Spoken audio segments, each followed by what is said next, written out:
Welcome everyone to your program La de RH. The topic for today is how does disruptors change the organization and the world?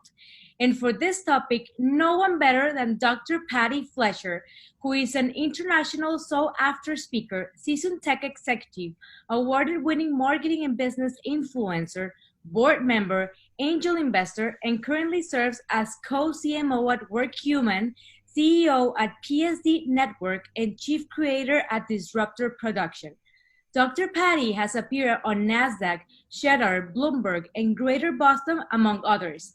Patty writes for Entrepreneur.com, The Guardian, Forbes, and The Digitalist, and has contributed to being featured in Times Magazine, CNBC, Real Simple, Al Jazeera, Fortune, Newsweek, The Boston Globe, Thrive Global, The Muse, The Huffington Post, and many others. She is the author of the best-selling, that is right behind me, Disruptors, Success Strategies for Women Who Break the Mold. She is included in the coveted list of 18 women to watch in 2018 by Brown Brothers Harriman. Her clients include independent contractors and small business owners to lean startup to Fortune 500, such as SAP, IBM, Salesforce, AIG, Intuit, and Kaiser Permanente. She worked with HR.com as a leadership futurist focused on workplace equity, technology, and disruption in the talent economy. Is a founding member of Board Plus Plus and is currently executive in residence in Bassbone College, WinLab, and supervisor board at Southern New Hampshire University, a founding member, Entrepreneur Magazine mentor, and formerly AIR in the Siemens College Entrepreneurs Program. Wow, Dr. Patty, welcome. So excited. Thank you. That was a lot of stuff. My goodness. And I'll tell you what, it sounds pretty impressive on paper, but living through it, it's just work. But that's pretty great. Thank you. Great intro. Thank you. And Dr. Patty, before we start, I would like to know, how did it all really started? How did you find your purpose? Yeah, it's such a good question. And you know, it's interesting. I have this thing inside of my head from a very young age that I needed to do something in this world. And the something in this world, I knew it was going to be big, but I had no idea what it was. And I wasn't born to inventors or to people in business or any kind of disruptive org. My dad was a 25-year military veteran. He was an institutional chef. My mom was a bookkeeper. She was a working mom before working moms were a thing. And so my sisters, I have two sisters, and they're much older than I am. So I was kind of raised as an only child. In the first few years of my life, while mom was working and I was too young for preschool and nursery school, I spent a lot of time with my grandmother, my mother's mother, and she was amazing. She reminded me of Mother Teresa. When you spoke with her, you felt like you were the most important person in the room. She was orphaned in the Armenian genocide and very much still acted like she was from the old country, which is what we called it back in the day. It was, she wore layers of clothes. She had a kerchief, right? She was not Americanized by any means. That's very different than my dad's side of the family, very big Irish Catholic. And so I spent all this time with, we called her Nana. I spent all this time with Nana, but I never really knew about her.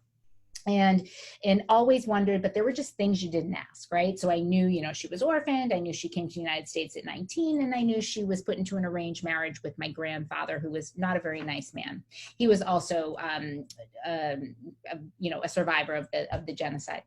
And so anyway, years and years and years go by, and she passed away in 1998. And some things happened. Of course, September 11th happened. That, you know, hit very close to home for a number of reasons. And all these things were kind of happening. I had a little kid, I was traveling, and I had like survivor guilt from September 11th, right? Because so many, you know, folks had passed there. And again, just a connection we won't go into here.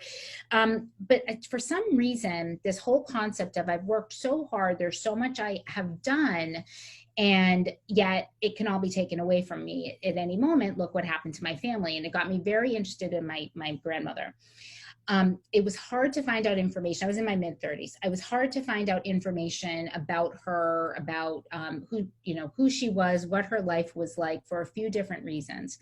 The first was because my grandfather was abusive, and so he did what a lot of abusers do. He separated my grandmother from really anybody in his family as well. And my mom is the middle of three children.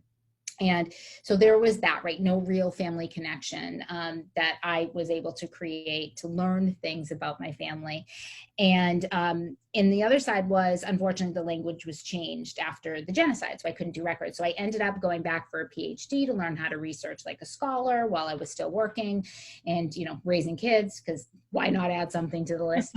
And I was working in enterprise tech for SAP, and really loved that work. And so I'm like a natural. I'm just curious about everything. I'm pretty nosy, and so I was going for my PhD to learn how to research like a scholar, and I was focused on a dissertation topic that was phenomenal. I loved it. It was great.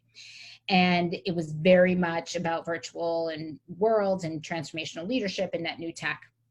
And I ended up being forced to take a feminist leadership theory class that I had no interest in taking, because I was raised to believe that feminists were or people, like women or men versus and people. And I'm an and person. And of course, what happens, Dora? I take the class, and the first day I realized, oh my God, I might actually be the dumbest person in the world, because I was so conditioned to look at things like I'm the only American, I'm the only one in marketing, I'm the youngest, no longer in the room, right? Those kinds of things. And never I'm the only woman in the room. Back then, that wasn't a thing. It was just an accepted unconscious bias. And so changed my dissertation topic, focused on women who held board of director positions in publicly held life sciences and technology businesses. And these were women just like you and I. They come from very normal means. They weren't the lean in 1%. And this was pre-lean in, pre-unconscious bias. And so I learned about all these things that they did, the fact that they were purpose-driven, the fact that, they had to check their ego at the door, the fact that they created relationships and not networks, right? All of these amazing things. And it was just such a wonderful thing. And God, they were so powerful. And at the same time, I was learning about my grandmother and her siblings, especially her sister. My Nana was the youngest of 10. Her mother, when Nana was 6 months old, her father had already been killed. My great grandmother put my Nana in a bureau drawer to save her life when she heard the soldiers were coming. Unfortunately, my great grandmother had to sacrifice her own life to save her kids, and just a bunch of stuff happened, where I realized I come from this long lineage of women who were forced to be quiet throughout their whole lives in order to stay alive. And here I am with the good fortune of being born in 1916 in America, and quite frankly, white. There is a white privilege, let's just face it. And I just can't quite keep my mouth shut. And I was always been connected to disruption, which I'm sure we'll talk about, right? But always connected to this disruption in terms of equity, in terms of fairness, and didn't realize I've been a feminist my whole life, and quite frankly, so are my parents. There was just something inside of me going, God, from the good fortune I have and the misfortune where I come from, and seeing so many incredible women who aren't on boards, who aren't in decision-making seats, who are not getting the funding they need for their high-growth businesses, it is time to disrupt that status quo. And it's time to do what I learned from these women, and that is create a platform big enough for all of us to get on, men, women, right? Right? Anyone to come on and talk about creating a world that we all want to live in. And it really just having those tough conversations that people just dance around and aren't willing to have. They're soft, but they're complex, right? They're very people oriented. So that's how I got into it. That's how I found my calling. And this is hard work, and it is not for the faint of heart, and I am not alone. And that's what's exciting, right? To be able to do this together. And so, yeah, that's it took me about 10 years to really figure out who I was and where I wanted to dedicate. So everything I do in my life is all about leveling that playing field and creating a platform for all of us. Wow, that's an amazing story. Thank you for sharing that with us. It's really encouraging also for other women that maybe haven't find or found what they really want to do in life. So it's not easy, as you said. It took you a lot of time to realize what you really want to be, right? And well, first of all, Dr. Patty, congratulations on your book. I think every man and woman should read it because the information that you give in there is, and the facts are just amazing. And talking about your book, I really found interesting the following that I wanted to discuss with you. And I quote, women have females or women comprise almost half of the US workforce. But how many of the S&P 500 have female CEO? 26. You said 26 women out of 500 chief executives. And this fact then you put also in your book, which I thought it was a little bit funny. And then I was like, no, I think it's not. If you're named John or David, you are 4 times more likely to be invited to sit on the board of a public company than any woman. Dr. Patty, can you tell us more about the impact of not having more women participating in the economy? What are the economic costs of gender bias? If women were as much as men in the economy, how would it look like? And does it apply only for the US or also for other countries? Yeah, and so the John or David research, which is fascinating, right? And it was all over. And what's really important to call out is it's John or David, and it's all of the women who are on boards, right? So what I usually get, when I share that in a crowd is, geez, I better go back and rename my girls, right? Or my sons, for crying out loud. So there's that tactic. I don't look like Dr. John Fletcher, so, I can't get away with it. But look, there is a big impact here. So a few things. How do you know you have the best talent if you're not picking from all the talent, right? And the challenge we have with most positions of power, like extreme power, like what you're talking about, C-suite and boardroom, where decisions are made that are policy and strategy that not only impact that business and their customers, but quite frankly, impact industry and economy. The challenge is we go to the same rooms, we talk to the same people about the same stuff, right? So of course we're going to get the same outcome. About 99%, if not 100% of board positions are really based on referral. When it comes to a board, it's in really also when it comes to getting funding for a high growth business, which is something where you have a very big problem you're solving and you need an investment for technology or, pharma or whatever it might be.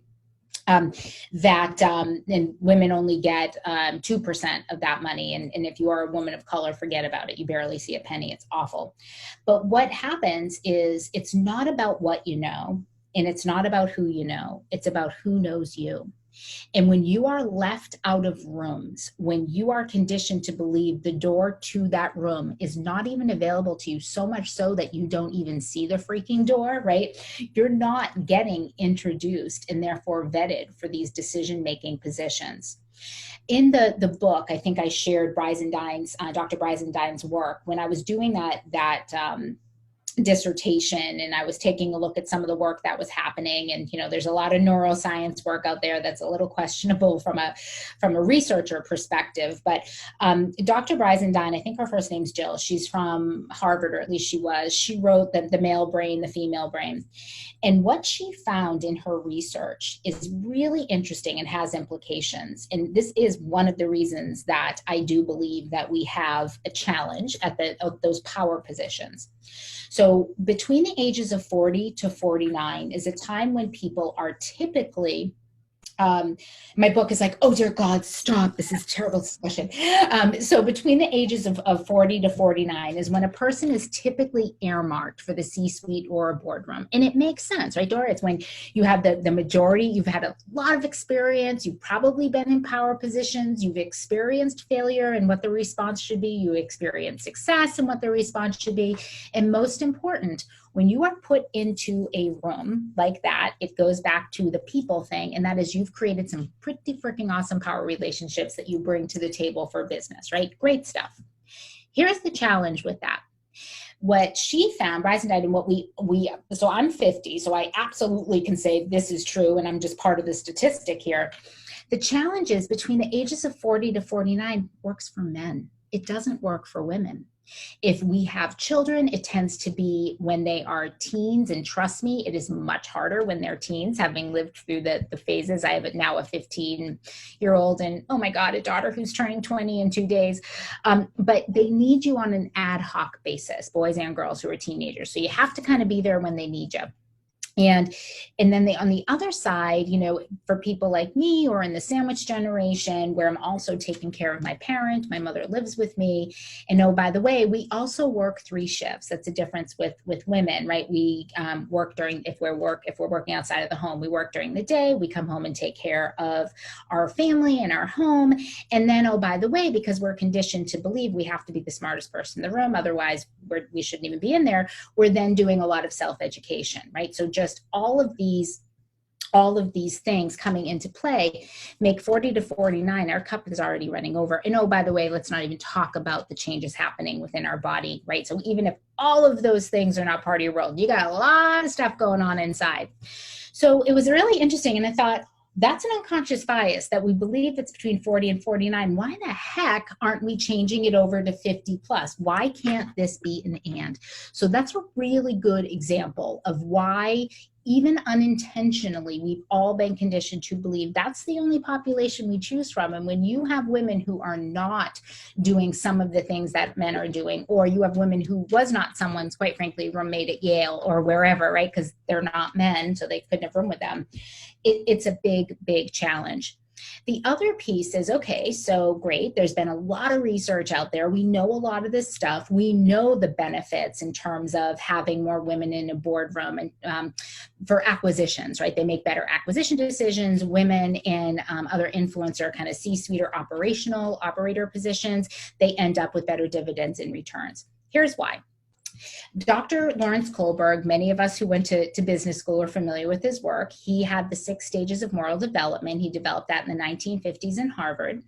And this was all about value-based decision-making. And what he found from his research are that the most ethical, value-based, best decisions are made based on 3 things: justice, hierarchy, and rules. And that is what governs today in a boardroom, in a C-suite, and quite frankly, across a business, of what a successful decision is based on and looks like.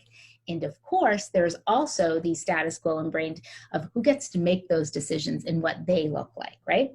Well, there was a woman called Dr. Carol Gilligan, who is the person I learned about on that first day in feminist leadership theory school. And she's really some believe that she's the mother of feminist leadership theory. She was a PhD research assistant for Kohlberg.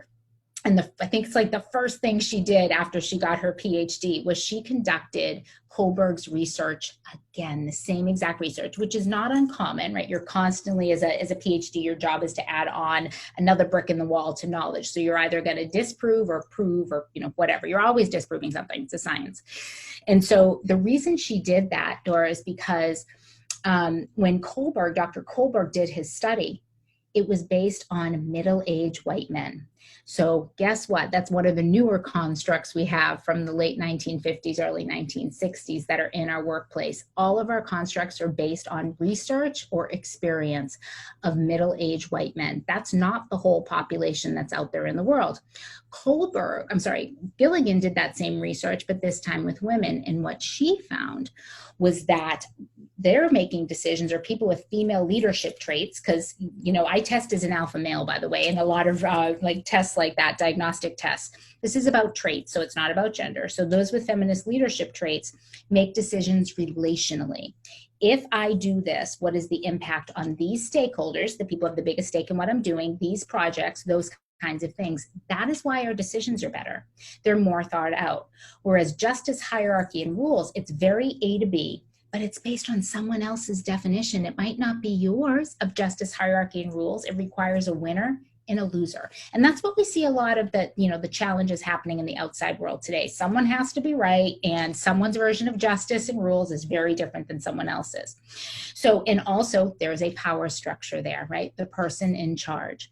That is very different. So that's why it's not an easy place. And when women or other underrepresented populations, in order to have a voice in a room, need to be 30% of that population, that's why we see that number referenced so much.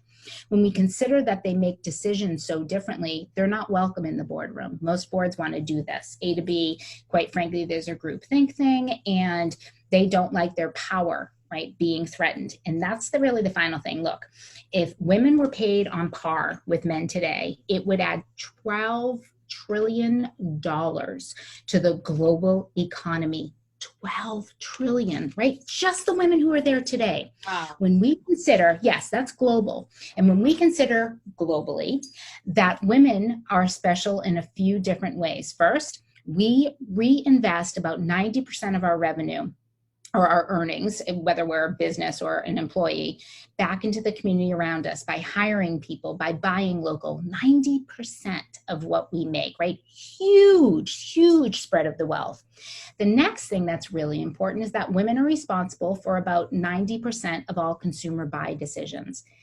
That's a lot of money that we are not, right? We're leaving it on the table. We don't have it in the economy. It makes absolutely no freaking sense at all. And when it comes to equal pay, people trying to get out of it's a big deal. One, because they don't want to get sued, at least in this country.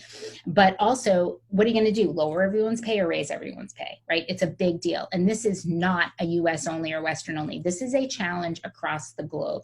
We have been conditioned for millions of years that there is one profile of a decision maker and another. So that goes back to disruption. Why is it this way?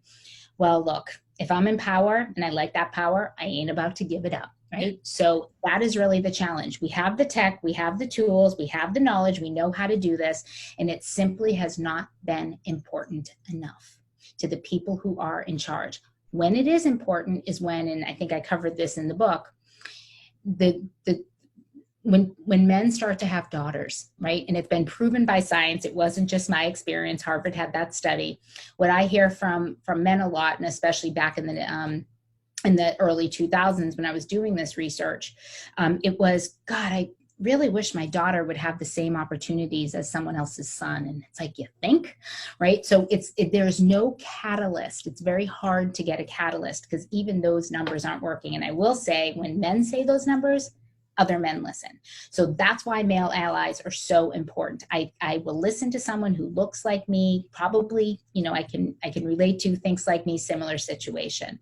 So those numbers are still important. When a woman says them, they're coincidental. And I have observed because we've had this research for years, I've yet to see research that proves why men are important in the boardroom, right? So that's a little annoying. And I can't stand being asked why we are. It drives me crazy. But so that's a challenge. And then the final piece I'll say here is when you are looking at the makeup of your organization, if the people who are making decisions around what your product and service is, what it looks like, how you're going to market it, who's going to sell it, what that selling experience is like, the financial industry is a great example. Women are responsible for 51% of wealth management in this country, right? And yet they want relationships. We just talked about that. And that industry is very transaction based. That's not what we want. And we're not network based. We're relationship. And by the way, same for millennials, same thing. So when we do not have the population where our money's coming from today, and more importantly, where it's coming from tomorrow, represented in those key positions, you're off the mark completely, right? So really just such a good question, but it's one of those things where we have to take a step back and we are forced to ask ourselves, in a world where women are more than half of the working population, we are more than half of bachelor's degrees, more than half of master's degrees, the vast majority of valedictorians, the vast majority of PhDs. We are used to working very hard with 3 shifts. Why is this so, right? And it's not just women, it's every underrepresented population where we have to ask those questions. What makes this so and what needs to change?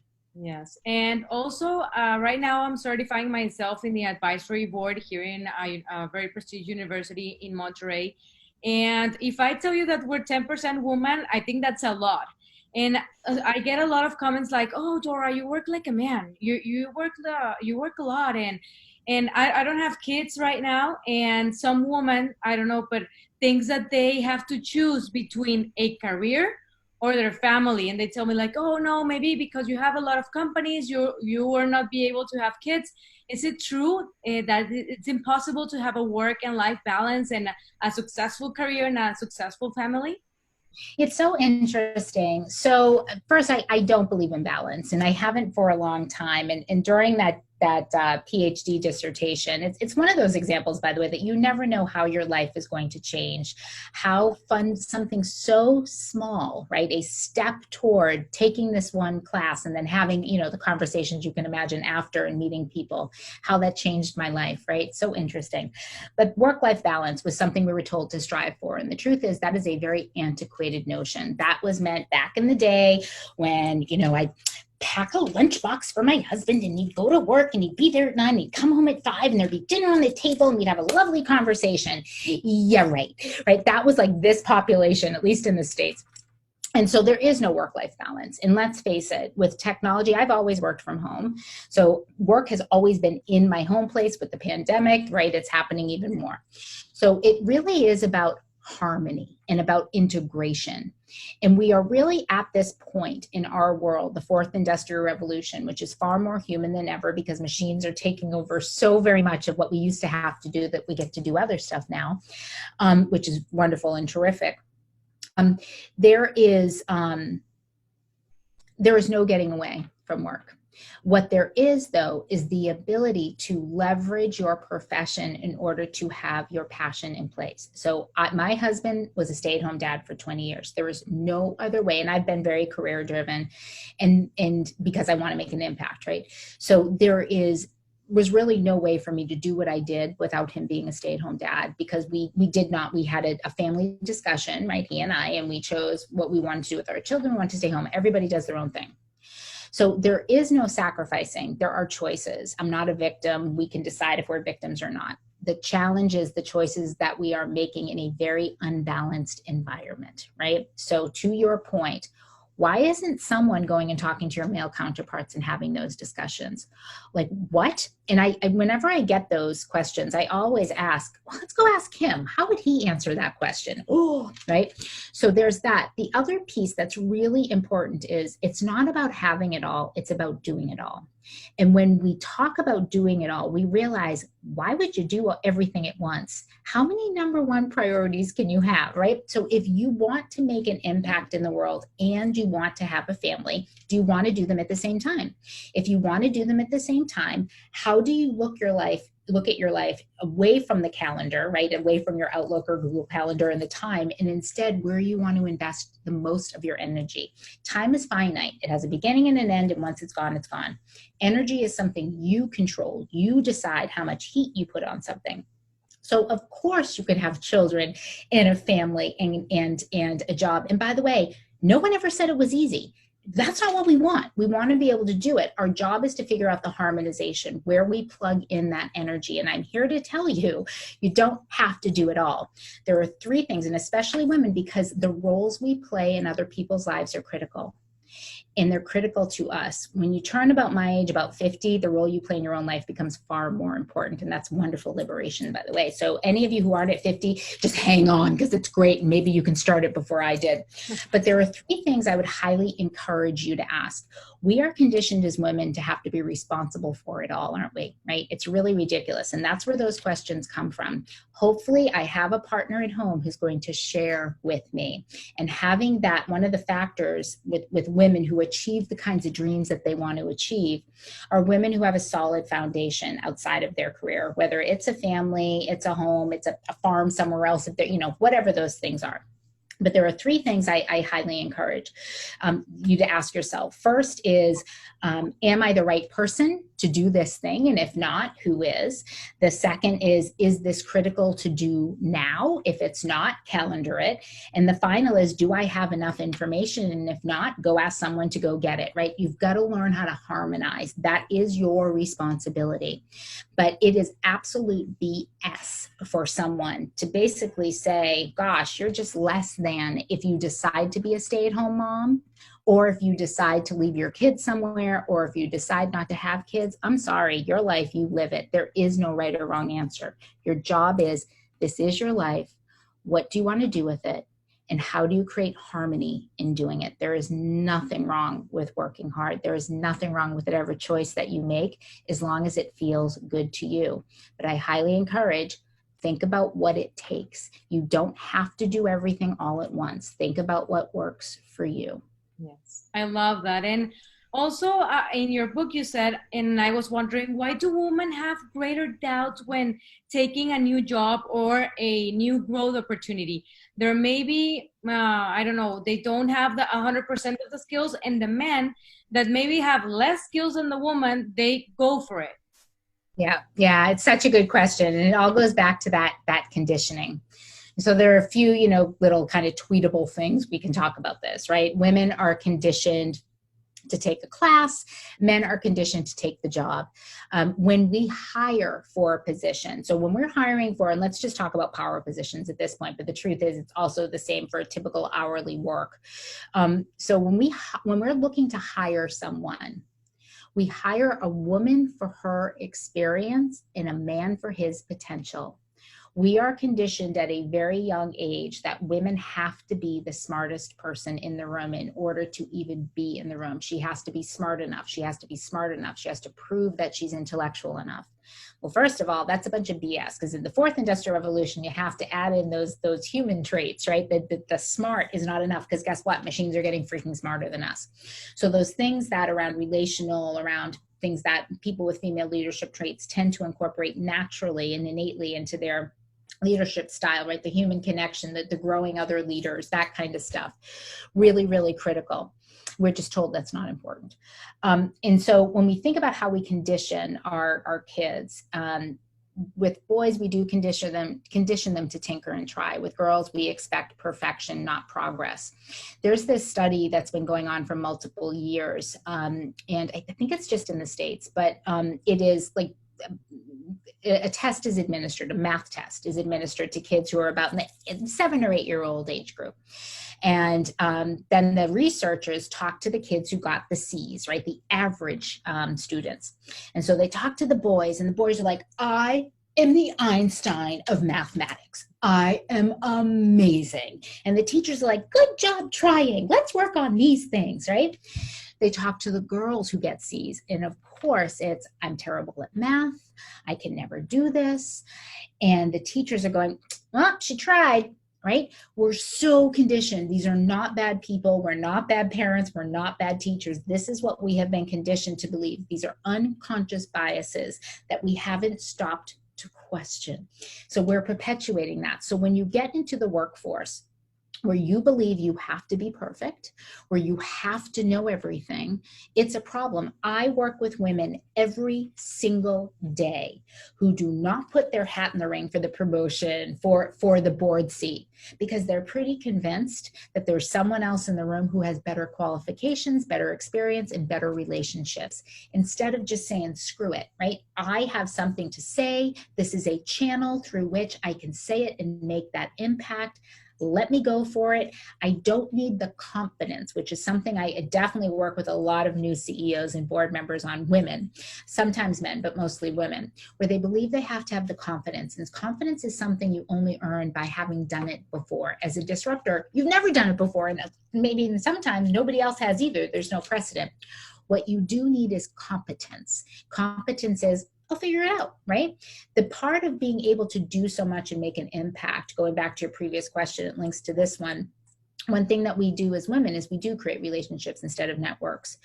We bring a tribe together, we can get anything done. I can get coverage for my kids. I can get this person to answer that. I can get this person to help me learn what I need to learn, right? I can invite a lot of people to the table because no one gets to the finish line alone.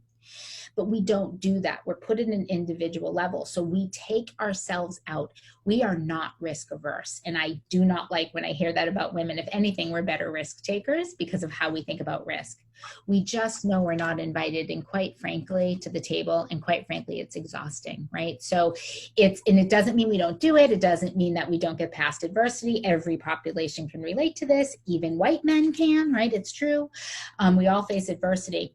But when we're already left out of the equation, right, when we're already nobody's coming to us, and if we are, it's a diversity hire, which is not okay, not because we're the right person for the job. we get left out, and it's huge. And yes, we do include that. And the other problem is imposter syndrome. When you're told you don't belong here, when you're told you are supposed to be perfect and you're not, you spend so much energy and time worrying about, if you do get that position, will they figure me out, right? Which is a whole other conversation. Yeah, and I assume you saw the challenge accepted, women supporting women, and a lot of us putting up pictures in black and white. What do you think about this? Do you really think that there's a strong support between women? I do think that. So, you know, sorry, I had to send it right in the middle of this, had to support a woman. So yeah, a lot of times what I get when I exit a stage, or when someone's, you know, writing me a personal letter, and they'll say, you know, gosh, Patty, this is great. And two things. One, I feel really bad because I'm not doing what I can for my sisters, right? I'm worried about my own promotion. Or I haven't had experience where women support me. This is ridiculous. Women are catty. All right, two things. First, don't worry about if you're looking out for yourself, because I'm here to tell you, and when you read, you probably got that from the Lisa Ling intro. I'm here to tell you that when you go and you advocate for yourself, for a position, a promotion, you are making it that much easier for the underrepresented person behind you to get in the next time, right? Because you're already starting to disrupt someone's own, or change the way someone thinks about something, right? Who they're going to promote, who they're going to pay more, whatever. That second piece, it's time to change the freaking conversation, right? No one gets to the finish line alone. I have had so many men help me along the way because I grew up in tech. But guess what? I've had so many women help me along the way. Let's start talking about that. Second, what are you doing? Right? Look in the mirror and really start talking about, how are you bringing women together? How are you lifting all boats as they rise? Be the example you want to experience on the other side. Women supporting other women, calling out mansplaining, solidarity. That's how you create change, right? That's why social media is so great, to be able to support other women. We just have to be more meaningful. And, you know, it's not just a bunch of white women, right? We're fortunate when we are white, and it's not just in our country, it's everywhere else as well. We should be, what we want our male allies to do with us, we should also be stepping up and doing. This is about all women having a seat at the table, and some have a harder time getting there than we do because it's not equitable to get them there, right? They just have a harder journey, and our job is to help break down those barriers. So I love it. I think it's awesome. And I want to see more than the rah-rah. I want to see what people are actually doing. And that's what we're starting to see. And that's when the wall gets, you know, just broken down, which is terrific. Yes, and if you could describe the importance of having disruptors in the organization in one word, what would it be? Transformation. Transformation. Now, please help me complete the following statements. I consider myself a successful person when? I keep going despite the odds. I like that. Well, thank you, Dr. Patty, for being here with us today. I really appreciate it. And I hope that after this conversation, more women can see that there's a world of opportunities for them out there. And that as long as you do what you love, you follow your passion, and you're willing to take and walk the road, at the end, you will find peace. If people want to know more about you, your companies and services, where can they go to? I am on every social media channel. So please, on Twitter, on Instagram, on Facebook, on LinkedIn, follow me and read my stuff on Forbes and on Entrepreneur, and of course, drpattyfletcher.com. Thank you, Dr. Patty. Again, thank you for your time, and hope we can have you here more often. Thank you for having me. Bye, everybody. Thanks. Bye.